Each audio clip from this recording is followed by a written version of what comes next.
My life ended in mid-December, the 17th to be exact.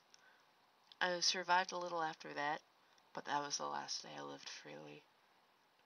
I was goofing off on the internet that day, kind of flicking through my news feed, reading interesting news stories, that sort of thing. Sometime after 1:30, I found an article on lucid dreaming and out-of-body experiences. I skimmed through the article. The author mentioned astral projections and plane walking a couple of times, and other similar terms. I'm not a hardcore naturalist who believes that everything has a natural explanation, but telepathically visiting alternate planes seems far-fetched, especially when it comes from someone who's trying to sell you something. Still, I was interested. It sounded similar to lucid dreaming, which I'd had fun with once or twice. I thought of them as just a biological glitch. It's not like it'd be a challenge to find how-to guides from out-of-body experiences on the internet, so I won't bother being super secretive about it. The goal of an out-of-body experience is to get your body to go to sleep while retaining consciousness. When you go to sleep, your brain shuts off movement signals to the physical body so that you don't hurt yourself while you dream.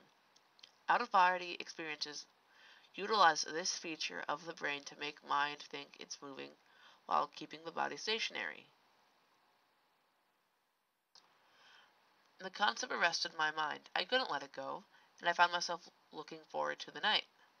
I waited for the day to pass, and when night came, I set up safety measures.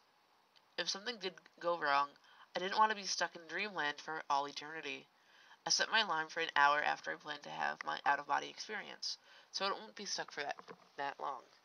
Hopefully, the sound would bring me back to my body in case I couldn't get back. So at 11 o'clock, I went to bed and slept. I had trouble falling asleep, but eventually, I dropped off. I slept for a few hours, then woke up and went through the process of getting an out-of-body experience.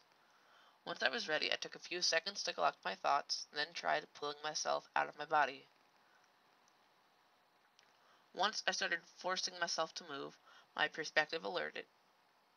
My perspective alerted, and I could see myself from the side as though through a different set of eyes. I could still see with my eyes, but I had a second view from an outside perspective, watching me. I could still feel my body, but it was distant. I forced myself to sit up, and to my delight, I felt myself moving, but my body remained still. Through my outside view, I could see a ghost detaching itself from my body. I was elated. My pleased surprise only lasted a few seconds before I felt my body freeze. Just as I realized that my trick had really worked, and I had no control over my body,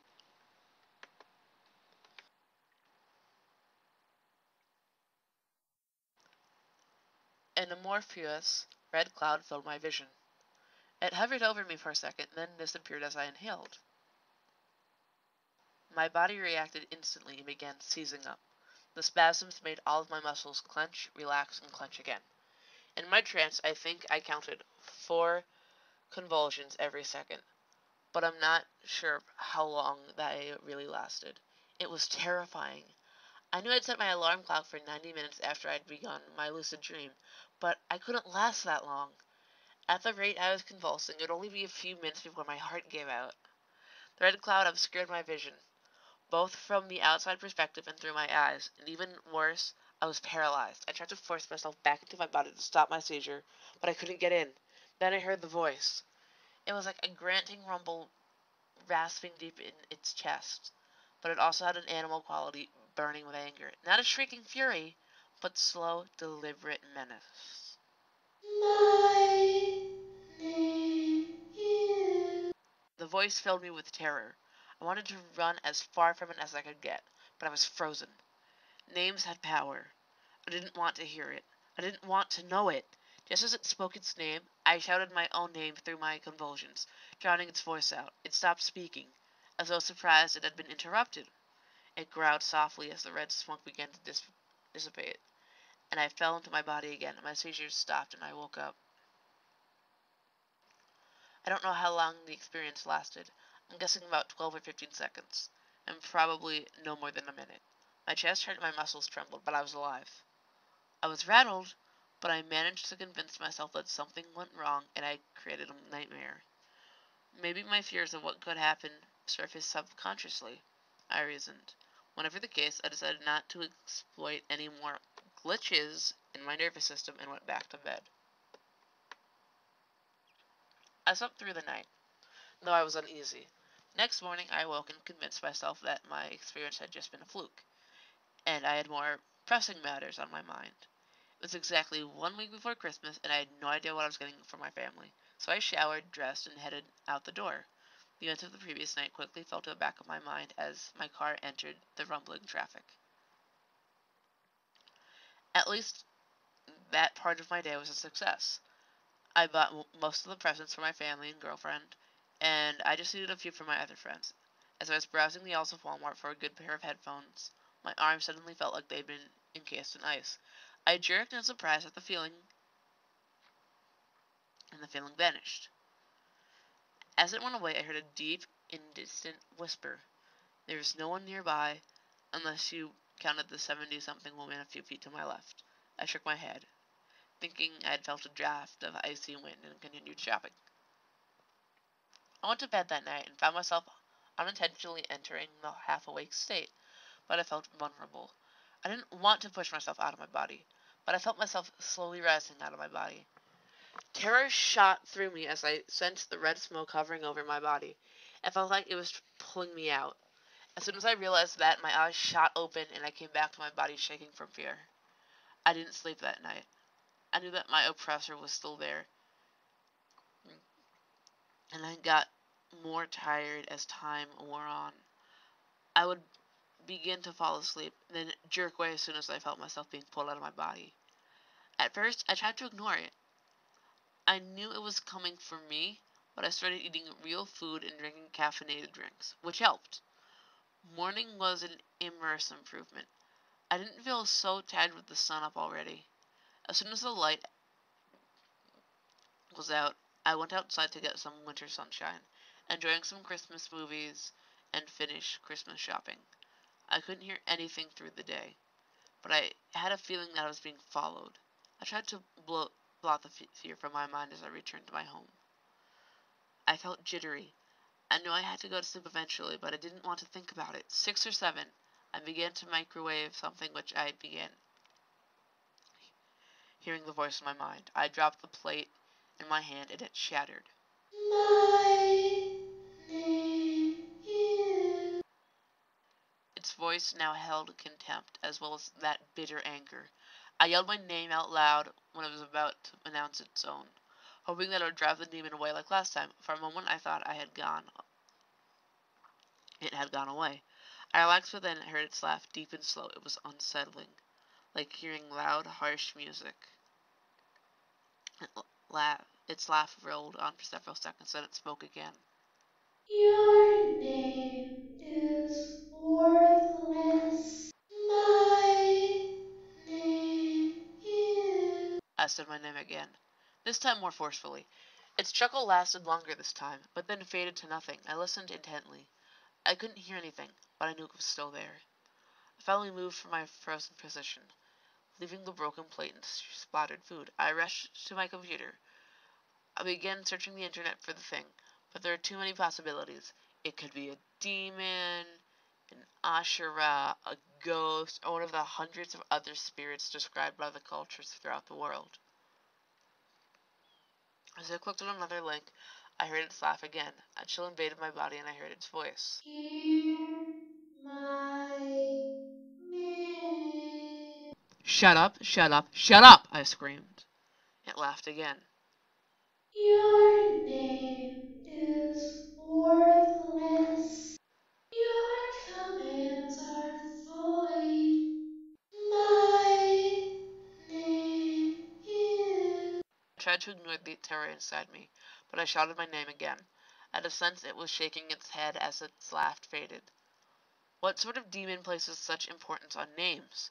Names were supposed to give you power over the demon, not give the demon power over you. What kind of mythology was this from? I returned to my computer and began a new search. It came to me several times in the following hours and whispered its name. Finally, I stopped trying to drown it out and listened. When the demon spoke its name, it was so soft I couldn't hear it. It sounded like soft, hissing static, a name composed of indiscriminable sounds. As soon as I stopped blocking out the demon's name, it began whispering mine. Nothing happened as far as I know. But I grew even more nervous. My searches weren't helpful, and I couldn't hear the demon's name well enough to get a clue what it was. My body felt weighed down. If my eyes were closed any longer than a blink, sleep washed over me. I couldn't sleep, though, because every time I began to drift off, I felt the terrible presence hovering over me. I'd jerk awake and begin another string of searches. It spoke probably 4 or 5 times an hour, and whenever it whispered its name, I strained to hear it. It was still an indirect hiss. Sometime in around 3 in the morning, I realized I could hear its voice in the real world.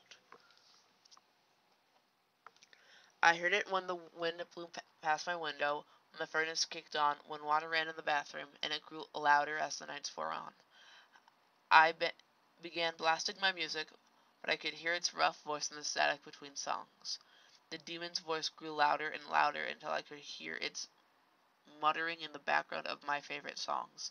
I stopped listening to music at 5 in the morning, but I could still hear the voice in the computer's fan and in the creaking of the house. The morning was worse. I rushed to the library as soon as it opened and began researching out-of-body experiences, religious beliefs on demons, ancient religions, and the like. Nothing helped. The things I found helped me understand the science of the thing, but there was nothing to explain hallucinations after waking up unless I was taking hallucinogens in my coffee. As I burned through the pages, I could see the dark red smoke in the edges of my vision. When I glanced at it, the smoke would vanish. I'd go back to reading, and it would rematerialize. By the afternoon, I saw the smoke hang in the air for a few seconds before fading to nothing. Evening came and went without relief. Then I decided to go home. I was rattled after my day in the library and not much better off. As I drove back to my house, I could hear the demon's voice grumbling in the engine, saying my name, muttering threats, and grumbling its own. When I turned off the car, it didn't even bother masking its voice anymore. I could almost hear its name now, but it was still distorted. Worse, I could feel its frozen breath tickling my ear and smell its dusty, rotten breath. I scoured the internet all night, going to several forums of supernatural and paranormal. Few people had heard of demons like this, and they couldn't advise a defense over other than a crucifix, holy water, or salt, but I doubted they'd work. I stayed up all night hoping for someone knowledgeable to show up on the forums. I was disappointed. About 2 hours ago, the kitchen lights started flickering, the pencils in my jar had started rattling softly, and I swear I can see the cans of tipped-over energy drinks slowly rolling towards me. Not only can I hear its voice, but I can also hear a faint, high-pitched keening, like a distant boiling kettle. And footsteps. Heavy, inaccessible footsteps, coming closer. And when I turn to confront my enemy, I only see indents in my wooden floor. It's 6 in the morning now, still dark, and I've reached the limit of my endurance. I have to fight it. I've chosen my best defense in an attempt to ward it off, but somehow I doubt they'll work. I'm exhausted. I'm alone, and I'm done fighting. I'm sorry, everyone, but I just can't stay awake.